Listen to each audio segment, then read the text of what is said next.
Shalom Bapak Ibu. Ya, hari ini kita jumpa lagi ya.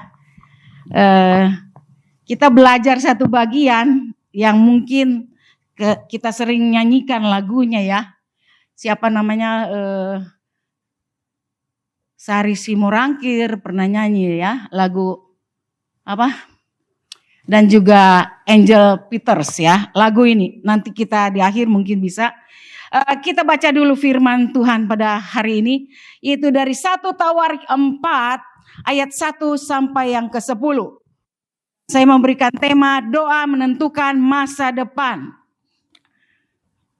1 Tawarik 4 ayat 1 sampai 10 kita baca bergantian Bapak Ibu. Saya ayat yang pertama, Bapak Ibu ayat yang kedua sampai kita bersaut-sautan dan terakhir ayat yang ke-10. Lembaga Alkitab Indonesia memberikan judul yaitu Keturunan Yehuda dari cabang lain. Anak-anak Yehuda ialah Peres, Hezron, Karmi, Hur, dan Syobal. Silakan Bapak Ibu ayat yang kedua.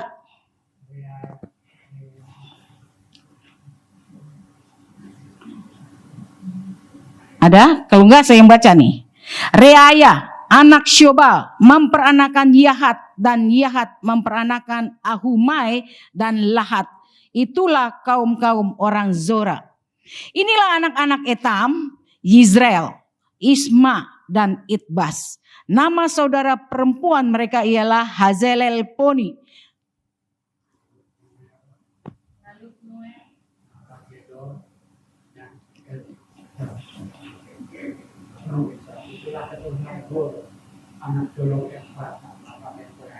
Ya. Asyur, bapak Tekoa, mempunyai 2 istri, yakni Hela dan Naara.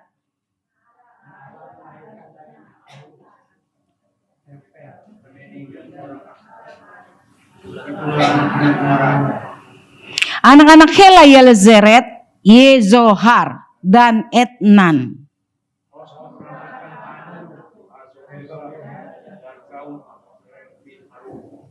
Yabes lebih dimuliakan daripada saudara-saudaranya. Nama Yabes itu diberi ibunya kepadanya sebab katanya, aku telah melahirkan dia dengan kesakitan.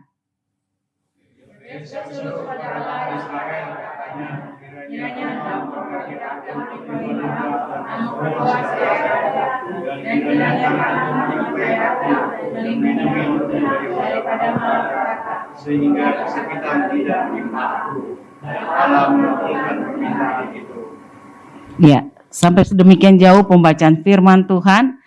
Alkitab mengatakan bahwa berbahagialah orang yang membaca, merenungkan, dan menjadi pelaku firman. Saudara Bapak Ibu, ada seorang yang bernama William Shakespeare ya. Dia pernah menuliskan satu cerita tentang Romeo and Juliet ya. William Shakespeare ini pernah berkata bahwa what's in a name? Apalah artinya sebuah nama? Saudara, kalau ada di daerah Toli-Toli, Sulawesi, dan bahkan juga ada di daerah Nias, itu ada punya keunikan tersendiri ya, suku-suku tertentu. Memberikan nama kepada anaknya gitu ya. Kalau misalnya di Kalimantan juga begitu. Misalnya dia lahir waktu itu di atas tikar. Anaknya dinamakan Tikar. Bapak Tikar ya. Sampai tua dia memegang status Bapak Tikar. Atau waktu saat banjir dinamakan Banjir. Bapak Banjir. Aduh, sampai tua dia memegang nama status Banjir. Itu sampai seperti itu ya Bapak Ibu. Nama itu sangat penting, betul kan? Tetapi di dalam cerita yang kita baca itu tadi ya 1 Tawarik itu tentang kisah Yabes. Nah, saudara mungkin jarang pernah mendengar bahwa Yabes itu siapa sih gitu ya. Nah, Yabes ini yang kita akan pelajari di dalam 1 Tawarik 4 ini, itu punya latar belakang. Dia ini dari dua, ada silsilah di dalam keturunan bangsa Israel ya, Yakub dan Lea. Dia dari unsur Yakub dan Lea. Dari Kejadian 35 itu bisa kita baca, dan di situ juga ada silsilah Yehuda ya.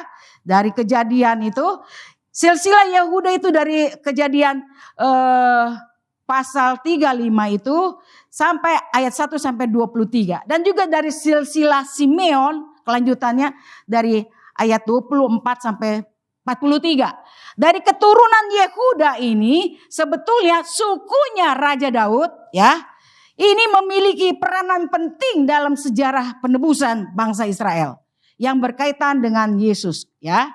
Nah, kita bukan belajar dari garis keturunan Simeon, tapi kita akan belajar dari garis keturunan Yehuda. Karena tadi di Alkitab dikatakan Yabes dari keturunan Yehuda. Lalu kita lihat apa sih pentingnya tokoh yang bernama Yabes ini. Karena tokoh ini memiliki perjalanan hidupnya yang sangat unik ya. Kita akan belajar daripada yang pertama ayat 9, saudara perhatikan. Arti nama Yabes ya, itu Yabets, bahasa Ibraninya ya. Karena kelahirannya ini sangat sulit ya. Waktu dia lahir, mamanya itu sangat menderita kesakitan. Sangat berduka. Arti nama Yabes itu adalah kesakitan. Atau penyakitan. Atau juga rasa berduka. Rasa penderitaan. Jadi nama Yabes itu saudara bukan nama yang konotasinya bagus begitu. Tetapi nama itu adalah pemberian ibunya. Karena dia sangat menderita waktu melahirkan dia. Sampai tua dia dipanggil Yabes, Yabes, Yabes. Penyakitan, penyakitan, penyakitan. Saudara enak gak? Gak enak. Gak enak dipanggil seperti itu. Saudaranya mungkin tiap hari akan panggil dia, iya anak si pembawa penderitaan. Atau si pembawa, kadang-kadang orang bilang apa? Kalau ada orang yang jelek luar biasa, si pembawa sial. Sial nih. Gara-gara anak ini lahir, mama jadi menderita. Pernah ada yang mengalami seperti itu? Dulu kakak saya yang paling sulung, itu namanya Witian Hok. Tapi karena dia penyakitan, sakit-sakitan, bapak saya ganti namanya. Jadi apa? Urip. Urip bahasa Jawanya itu hidup. Jadi digantilah dia. Sampai sekarang namanya hidup urip. Ya diganti tuh, surat-surat semua diganti. Jadi Yabes ini pun demikian. Dia mengalami satu status yang harus dia pegang ya. Nama Yabes, penyakitan. Tapi kita melihat bagaimana perilaku Yabes di dalam dia menerima panggilan nama yang konotasinya cukup jelek itu ya. Bagaimana? Yabes ini sangat akrab ya dengan sakit penyakit. Sangat mungkin dia menerima penghinaan dari teman-temannya. Sebagai anak yang membawa duka. Ya. Nah, tapi kita lihat anak yang membawa duka ini hidupnya berubah. Bagaimana begitu?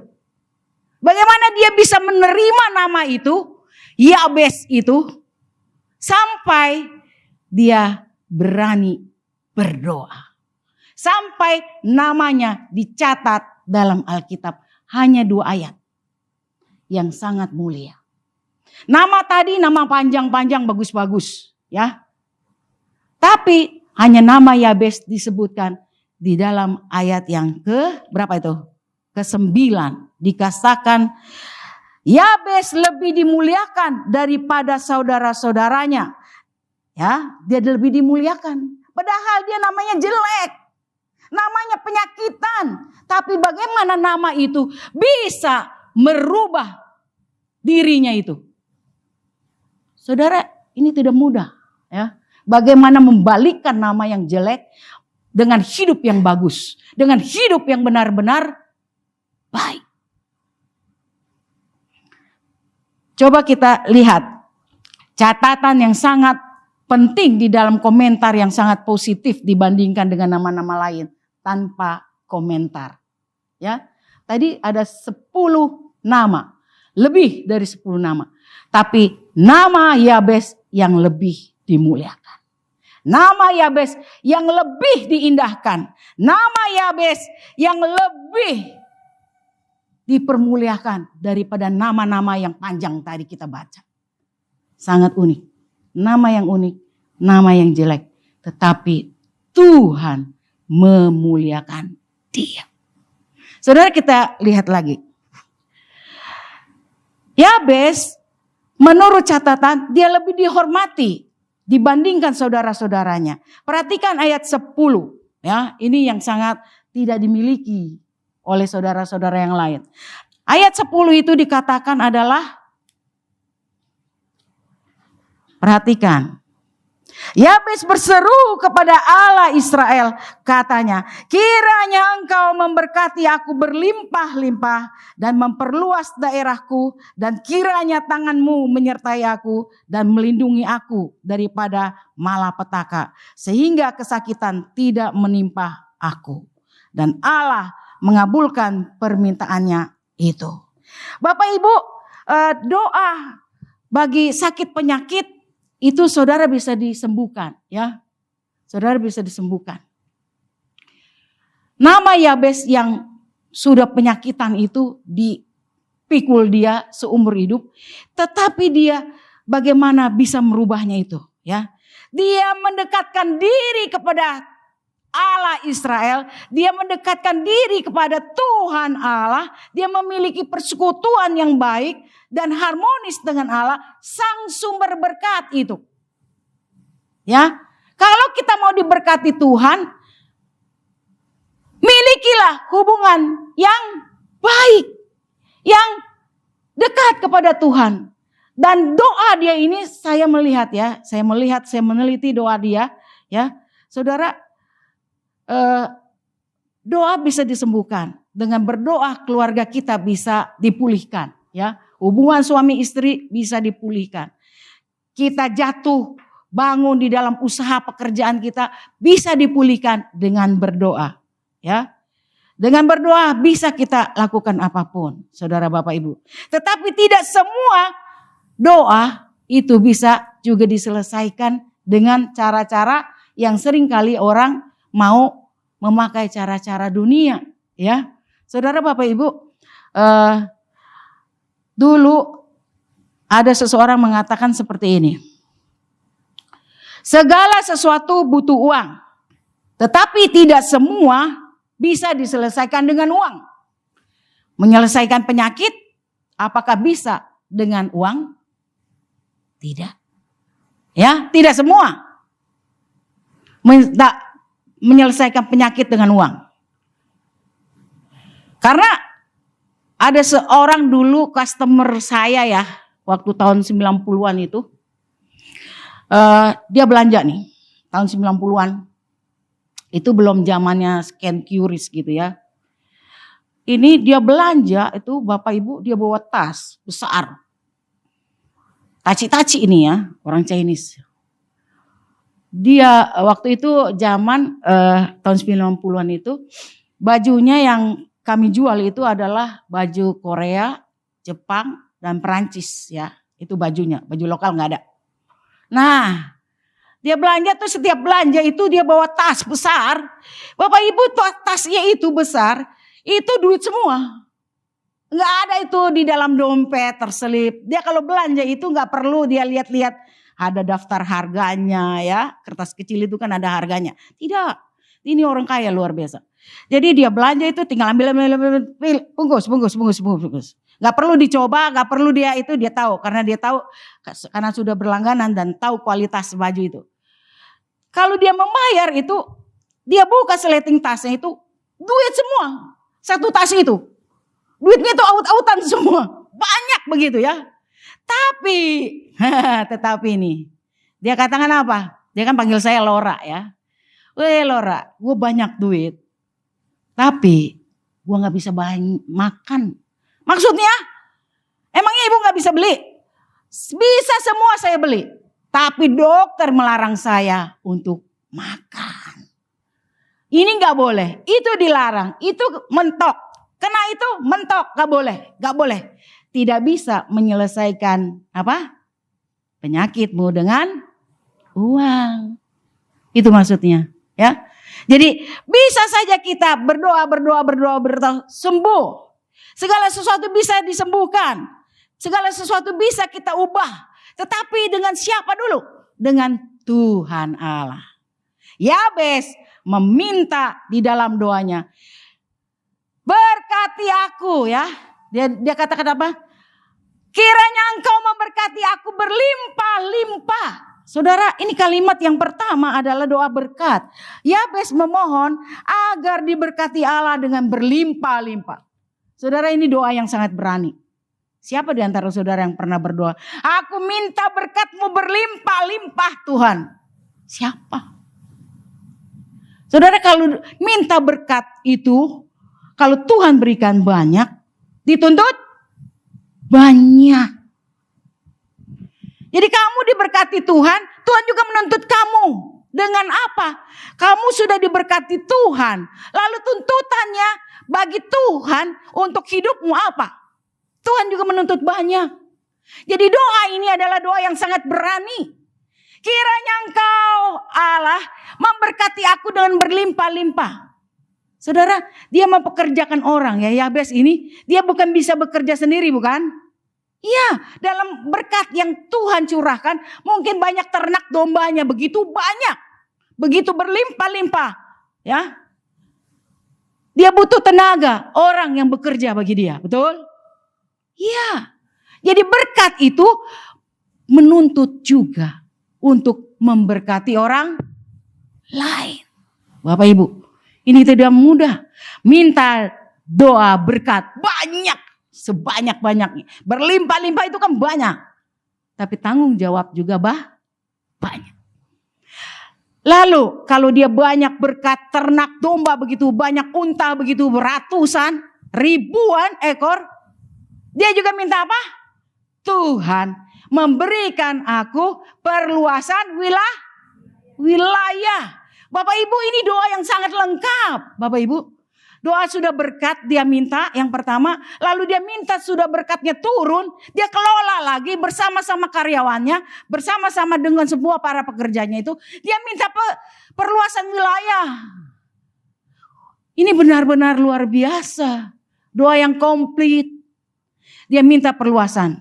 Untuk ternaknya itu bisa makan rumput. Supaya luas wilayahnya. Luas. Nyebar. Itu hebat ya. Lalu yang berikut, doa yang berikut. Bapak Ibu. Penyertaan Tuhan. Yabes tahu bahwa berkat duniawi tanpa penyertaan Tuhan tidak akan membuat dia bahagia. Tidak akan membuat dia sukacita. Ya. Bapak Ibu jangan berpikir bahwa banyak duit itu senang. Banyak duit itu sukacita. Tidak. Yabes mengerti tentang hal yang ketiga ini. Penyertaan Tuhan. Dia menuntut lagi adalah penyertaan Tuhan. Tuhan, aku minta engkau hadir. Penyertaan itu kan Tuhan hadir. Tuhan hadir di samping dia. Tuhan hadir berjalan bersama dengan dia. Tuhan hadir tiap-tiap hari. Penyertaan Tuhan dia minta. Saudara, kalau kita bekerja itu gimana? Apakah kita minta pekerjaan Tuhan, itu Tuhan hadir di samping kita? Saudara, meminta penyertaan Tuhan untuk bersama-sama dengan Tuhan, itu tidak mudah loh. Dalam pekerjaan saya di Kementerian Agama, itu saya harus kuat-kuat berdoa. Teman-teman saya itu banyak orang-orang bermacam-macam. Benar ya? Kerja di pemerintahan. Harus punya iman yang kuat, Bapak Ibu. Harus minta penyertaan Tuhan. Uang yang dihasilkan itu harus uang halal atau uang haram? Haram. Halal. Berani enggak? Sekarang ini banyak orang money laundry. Ya. Benar ya? Ya, kalau minta penyertaan Tuhan, itu hadir Tuhan di samping kita. Tuhan melihat tanganmu bekerja. Tuhan melihat mulutmu bekerja. Tuhan melihat kakimu melangkah kemana. Berani enggak berdoa seperti Yabes. Saudara, ini loh, dari nama yang jelek dibalikin total. Dia tidak terpengaruh dengan nama yang jelek itu. Tapi dia minta penyertaan Tuhan. Hal yang berikut lagi. Perlindungan dan dari malapetaka. Jadi Tuhan, aku minta engkau melindungi aku dari malapetaka. Karena dia tahu bahwa dirinya adalah yang seringkali membuat masalah di dalam keluarga karena sakit penyakit. Dia minta, Tuhan, aku minta perlindunganmu. Perlindungan dari dijauhkan dari malapetaka. Dia meminta perlindungan agar kesakitan dan penderitaan itu tidak menimpa hidupnya. Saudara, ini doa yang sangat lengkap. Biarlah kita di dalam doa-doa kita perbaharui, ya. Kita perbaharui, minta berkat, tapi jangan lupa berkat itu ketika datang kita juga memberi kepada yang lain, ya, yang lain. Dalam bekerja saya tidak pernah berhitung, Bapak Ibu. Tunjangan kinerja itu saya berikan, ya, saya relain. Saya kerja ke sana sini, itu pakai ongkos sendiri, pakai duit sendiri, ke penjara, ya, ke tinsos, itu keluarin uang dari kantong sendiri, saya relain. Untuk apa? Ini loh. Ada orang-orang di luar sana yang tidak sama dengan kita berkatnya, ngerti? Tidak sama dia berkatnya dengan kita. Orang penjara itu makan hanya belas kasihan dari orang, betul? Orang datang baru dia nikmati makanannya. Tadi Ibu Ivon ini bilang, jangan kasih Indomie. Betul itu pemikiran itu. Kasih nasi kotak. Ya, nasi kotak itu isinya bisa ada ayam, telur, sayur, ya toh. Tapi kalau Indomie, kata ibu ini, sudah di penjara otaknya jenuh, penuh dengan masalah yang dia susah untuk ngomong. Tiba-tiba dikasih Indomie yang penuh dengan barang pengawet, betul? Nah, bagaimana? Jadi begitu ya Bapak Ibu ya. Jadi kalau Anda ada punya berkat, pelayanan ke penjara, ingat jangan kasih Indomie, ya. Kalau nasi kotak itu dihabiskan, betul gak? Tapi kalau Indomie bisa dibawa pulang dengan yang lain. Dengan yang lain. Ya. Jadi tidak dikasih dengan orang yang di penjara semuanya, tapi bisa dibagi-bagi dengan yang lain. Ya. Jadi kalau nasi kotak habis, itu habis hari itu. Gitu ya. Jadi seperti itu. Jadi berbagi ketika berkat itu ada. Ya, jadi perluasan wilayah juga kita harus minta supaya pelayanan itu bisa ada di sana, bisa di sini, di sana, gitu ya. Ya, penyertaan Tuhan harus juga ada. Dan kalau minta penyertaan Tuhan, yakin hidupmu bertambah baik karena kau hadir bersama dengan Tuhan setiap hari. Sadar nih, Tuhan ada di samping saya. Ya, itulah ya ayat 10 akhirnya dikatakan pada saat yang terakhir itu. Ayat 10 yang terakhir coba kita lihat. Apa itu? Iya. Iya, dan Allah mengabulkan permintaannya itu. Bapak Ibu, doa yang lengkap ini benar-benar dikatakan di situ adalah Yabes itu. Dia mengimani doa itu dengan penyertaan Tuhan di dalamnya. Dengan pengabulan doa yang dikabulkan. Hebat. Tuhan luar biasa. Beri kemuliaan bagi Tuhan. Tuhan bisa merubah ya. Jadi jangan takut di dalam hidup. Lalu bagaimana respon Allah terhadap doa Yabes? Dikabulkan.